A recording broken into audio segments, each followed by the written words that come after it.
you? Happy Wednesday as well. We are halfway through the week, so I know for me personally that's exciting. I've got some stuff coming up this week and weekend that I'm quite excited about.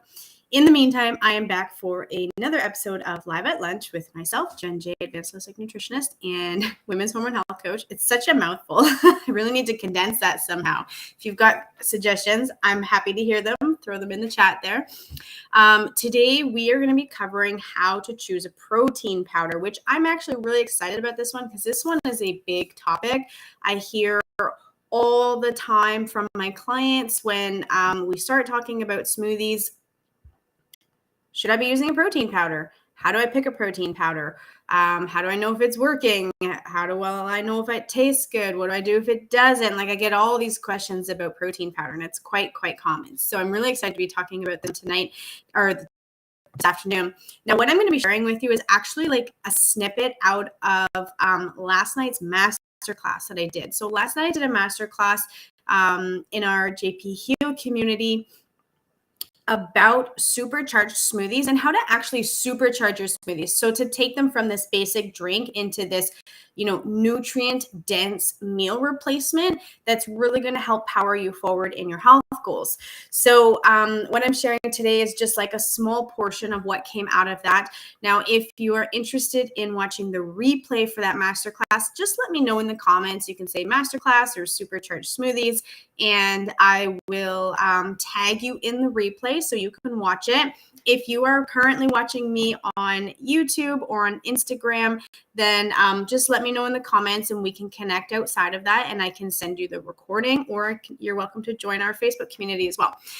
So there are basically 5 things that I always tell my clients that we should be thinking about and considering when it comes to choosing a protein powder. And with there being so many on the market, there's not really a one size fits all for everybody, but there are definitely some, options that are much better for you. Tomorrow, I'm going to be sharing some of my favorite options.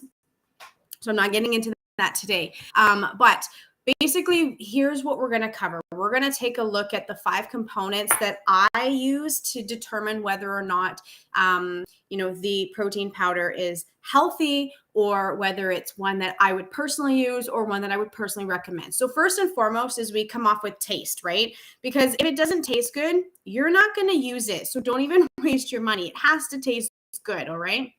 And I am the kind of person who does not who doesn't like single purpose or single purpose items. So I'm really into having items that I can use in different ways. All right. So, and we're going to talk about what that looks like in a minute here. So taste is a big thing, right? So does it taste good? Is it gritty?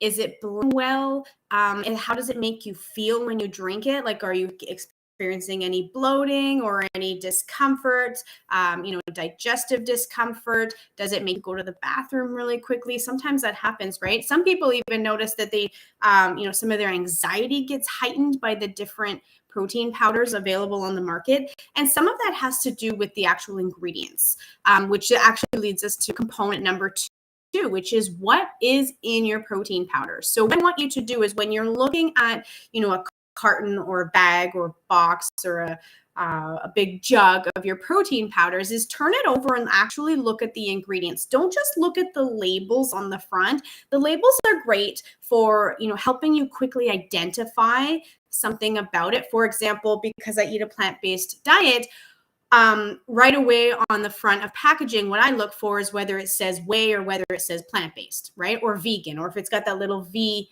certification, right? So that gives me an indication, like it narrows things out for me right off the bat so that I'm not literally searching through all of the options available to me, right? So turn it over, have a look at the ingredient list. Now, what I am going to say is that if it's whey-based, I strongly caution you to stay away from it. Whey has been shown to be highly inflammatory in the body. It's a protein that our body actually has very difficulty or a very difficult time digesting and breaking down. And it does tend to cause a lot of harm in our digestive tract, particularly like our gut system, where we're building that microbiota, which is crucial for good health. So let's backtrack here a little bit, just really quickly, in the sense that, when we have a healthy digestive system, we're better able to regulate our menstrual cycles, believe it or not. We're better able to reduce anxiety and clear up brain fog. We have a stronger immune system. We have more energy, less food cravings, less sugar cravings. We have a slimmer build because our body is working efficiently and not going into that self-protection mechanism of fat storage. So having that healthy digestive system is really crucial. So if you are currently using a whey-based protein powder, I would strongly encourage you to take the plunge and try something new. What you might find is that the protein level in, a non-whey-based one may not be the same amount of what you're using with your whey-based options, but what you may find is that some of the discomfort that you may have been experiencing and maybe didn't even notice actually clears up, okay? So for example, I used to eat a lot of cheese. I had a lot of dairy in my diet, and I had no idea that was what was triggering my migraines until I actually stopped using it. And then my migraines cleared up.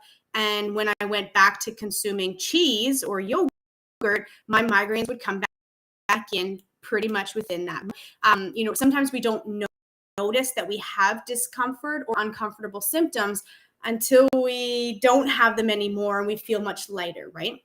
So when it comes to your ingredients, what you want to do is you want to look for a protein powder that is non-inflammatory. So it doesn't contain that whey. You really want to look for one that's gluten-free when possible, and that is stays away from added or refined sugars. So, a lot of protein powders are sweetened in some way.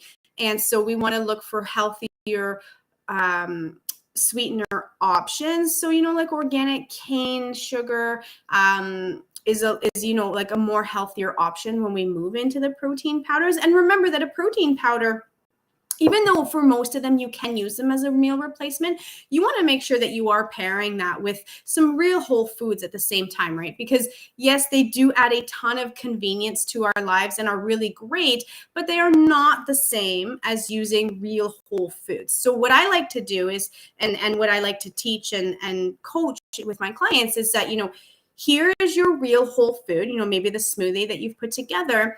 And we're just going to elevate it by adding some more good into it, right? So adding some protein powder in it.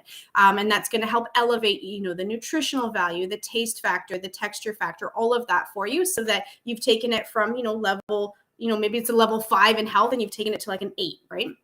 But keep in mind that, they are processed, right? They're not the real whole foods, or at least a lot of them are not. And so keep that in mind as well, right? So choosing ones that have real whole food in the ingredient list is really important to make sure that you are, not decreasing the value of the food that you're adding it to, right? The next thing we want to consider is the nutritional value of it. So now that we are adding it in order to, hello, I'm live. In order to, lost my train of thought. Okay, in order to increase the nutritional value, is what we want to do is we want to know what nutritional value are we gaining from that. So ask yourself those questions, right? What nutrients does it contain? If it contains nutrients, are they synthetic or are they acquired from the whole food that's in your ingredient list, right? So ask yourselves these questions. Take a look at what's on the labels. It's not always easy to actually notice or to know the difference. And so sometimes it really does take some digging or some investigation, getting to know the company that makes it, their ethics, their standards, all of that goes into it, even their purpose for making their protein powder, right? So if you are looking at one that is specifically for, sports enhancement or post-workout recovery, something that's really, really marketed to that environment, most likely you are looking at synthetic vitamins. There's going to be high levels of, the various amino acids in there. There's going to be high levels of B vitamins for recovery. And so most times those are more of that synthetic version. Now, what we see with synthetic versions of vitamins is that it's actually really hard on our body to digest and absorb them. And unfortunately, what ends up happening is we actually have this filtering process through our liver and our kidneys where a lot of that is actually not even absorbed but filtered out, kind of as if it was like recognized as a toxin, right? So where are those nutrients coming from? Those are really important questions to be asking yourself. And then have a look at the actual, nutritional value. How much protein are you getting for one serving? Keeping in mind that when we have way too much in one time, I think like our max ability at one time is around 30 grams. So if with your smoothie, and your protein powder, if you're in that 30-gram range, you might be kind of maxing out, in which case you're losing your bang for your buck because you're not getting the maximum out of it that you could be, right? But also things like fiber. So fiber, again, really important for that gut health. Also really important for helping you feel full, like physically full, and for developing that digestive system. And what we tend to find with a lot of protein powders is that some of them, they've got these high levels of sweeteners, but no fiber to help counteract some of that. And the fiber really is what helps us stabilize that blood sugar release in our body. It helps slow it down so we don't have these really rapid increases and drops in our insulin levels.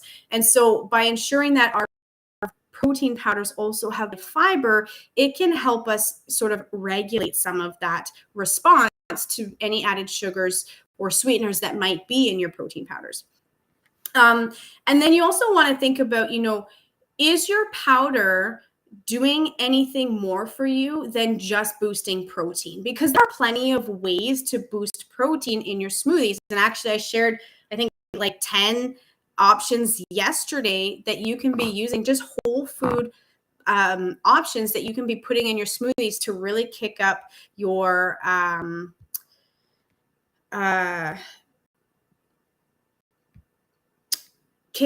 protein intake, right? So there's a lot of ways to do that without adding a protein powder. So if you are adding a protein powder, what is the purpose of that? Why are you adding it? Is it for taste? Is it for adding more protein? Is it for adding other nutrients? Is it to help make sure that you're getting those nutrients, like to bridge a gap that maybe you have in your diet? Is it because you think it's what you're supposed to be doing and that's what everybody else is doing? Is it because you're watching somebody else on social media and they're using one? Like, really think about why you are adding a protein powder to your lifestyle and what your intended purpose of is. And then, read off of that nutritional value. Is it going to support that journey and that goal and that intention?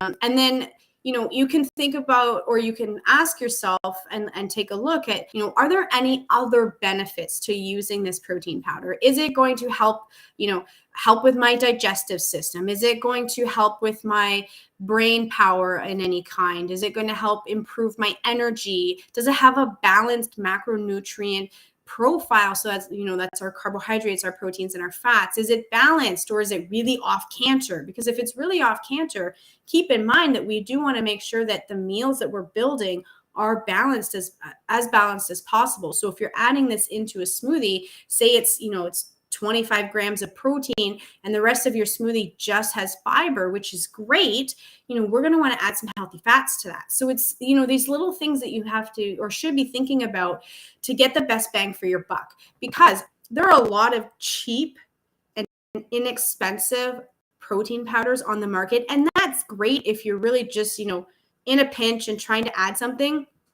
But for me as a nutritionist, my goal and my intention with my practice is to really teach you to take a look at what you're eating and what you're putting in your body and ask yourself if it's the most nutrient dense option that you could be adding to your diet that in that moment, right? And it's not always going to be, and that's okay. There is definitely okay to have some of that that moderation, that 80-20. But when you're more intentional about it, you can definitely start to see how over time you get closer to your goals and they become easier, right? And then you actually internalize the desire to eat healthier and to take action in your health. So I definitely always, say, let's not invest in, a one purpose option. And in fact, if you had to look in my kitchen, in my bathroom, my cleaning supplies, like you would see, and maybe I should even do an episode on this, is that you would see that none of my items that I purchase are one purpose items, because I just don't believe in that. I don't believe in, buying a protein powder for the sole purpose of adding more protein, or for the sole purpose of, having extra amino acids for post-workout recovery. Like, those are all great, but there are so many other components that we should be thinking about in our health to help us elevate that level, right? So looking at how they provide more than just your protein can be a really great way to know if you're choosing one that is, worth the money for you, that's worth that investment. Then that does lead us into purpose, right? So why are you buying a protein powder? And actually, you can let me know in the comments if you're currently using a protein powder. I'd love to know what brand, and I'd love to know, why are you using a protein powder? And I'll share a little bit of my story with protein powders. And that is that I actually never used a protein powder until about 3.5 years ago. All right. And before that, my husband actually did use protein powders, and I used to blend his frozen fruit and his milk, his protein powder in there. And it was always sort of like his post-workout thing. Now, I remember the jug, it was massive and it was super expensive. And it was loaded with all of these post-workout recovery options, right? Like, I just remember the label being so massive. And when you think about it, like when you're putting your money out for that product and you're looking at the label, you're thinking, oh, this is great. Like, look at everything I'm getting inside of this, right? But what we found was that although it tasted amazing, I think it was like cookies and cream or something, it tasted awesome. It didn't blend very well. It was always gritty, and it actually gave my husband a lot of digestive issues and increased his anxiety. Now, this one was a whey-based protein powder, but what we found was it just wasn't worth it, right? Like, that discomfort he was experiencing wasn't worth what we were paying for all of these things. And now this was probably about 8 or 9 years ago. This was before I learned so much about how our bodies actually process vitamins and minerals, and the difference between synthetic versus real whole food. And so when I think back now, looking at that, it was just like, wow, I can't believe we used to spend money on that, what I would now call as junk, like literally like a junk food. Okay. So when I started using protein powders, I was actually super, super hesitant, because I was eating whole food plant-based, and I still am whole food plant-based. I was having difficulty finding one that was actually clean, actually only simple whole food ingredients, and that was going to be worth my money, like worth me putting money out to say, yes, I could eat this. Yes, I would feel comfortable with this, right? Yes, it checks off the boxes of tasting good, blending well, not being gritty, of having a clean ingredient list, of having nutritional value beyond protein, because I don't have an issue eating enough protein. I know how to get my protein in every day, and I know how to do that efficiently, and I know how to build my smoothies without it. So I had to really consider, why am I using a protein powder? And for me, it came down to, I really did like the taste of certain protein powders, but finding ones that were clean enough that weren't going to aggravate my hormonal imbalances was a really big challenge, and something that took me quite some time to actually find some options that didn't aggravate my symptoms, but also took me time to commit to trying them, because I was just so nervous about it. So luckily, I do now have, a small handful of brands that I love and enjoy and recommend, which, like I said, we're going to talk about tomorrow.